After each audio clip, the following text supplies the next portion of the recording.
Nous sommes à présent avec David Rigoulet-Rose, rédacteur en chef de la revue Orient Stratégique, chercheur associé à l'IRIS, spécialiste du Moyen-Orient. David Rigoulet-Rose, bonsoir. Merci beaucoup d'être avec nous sur France 24. Israël a rappelé 300 000 réservistes. Une opération terrestre dans la bande de Gaza est attendue. Ce serait une première depuis 2014. Benyamin Netanyahou a promis de détruire le Hamas. Mais est-ce que la supériorité militaire de l'armée israélienne va suffire?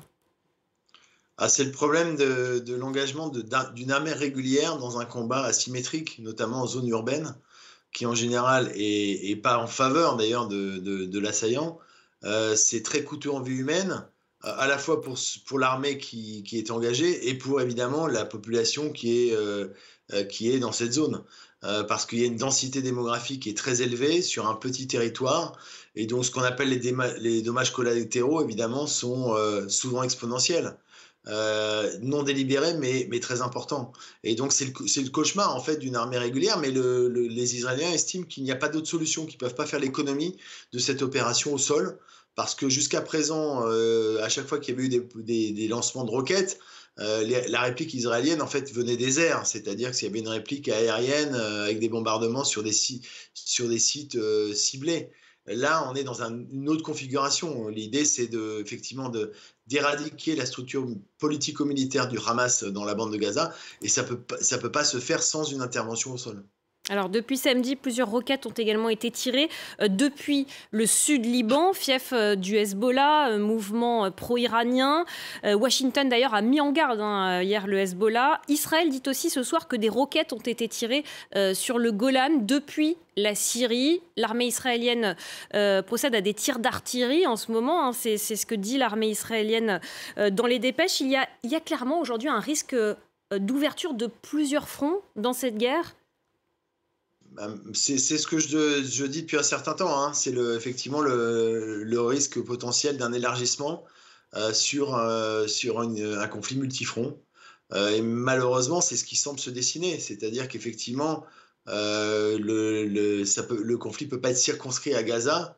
Et d'ailleurs, si le Hamas a pris le risque d'une opération de cette nature, qui savait que ça entraînerait mécaniquement une réponse proportionnelle aux conséquences de son offensive, il y a toujours effectivement un calcul avec le jour d'après. Et l'idée que potentiellement, ça ne sera pas circonscrit à la bande de Gaza. Et là, les derniers éléments que vous évoquez, c'est-à-dire à la fois sur le nord d'Israël et sur l'est, effectivement, iraient dans ce sens d'un élargissement du conflit et de sa nature multifront.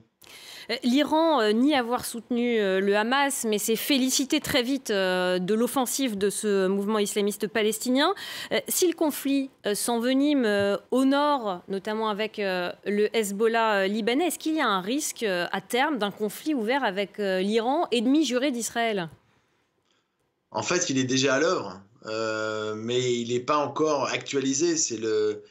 Simplement, l'Iran est probablement, on va dire, à minima, l'inspirateur effectivement de ce qui vient de se passer. Il n'y a pas de smoking gun, je ne dis pas l'instigateur, mais à minima, effectivement, en tout cas, cautionne clairement. Et on peut s'interroger au regard des reportages que vous venez faire, justement, sur les massacres qui ont eu lieu. Donc, il y a le risque escalatoire d'un engrenage qui est très, très préoccupant, parce que, évidemment, la maîtrise de ce type d'engrenage est très difficile à effectuer. Hier, Benyamin Netanyahou, le Premier ministre israélien, a dit que son pays allait changer le Moyen-Orient. Comment faut-il l'interpréter, cette déclaration? Il a déjà changé. Avec ce qui s'est passé, il a déjà changé. Il y a un avant et un après 7 octobre? Oui, c'est ce que tout le monde dit, mais c'est une évidence.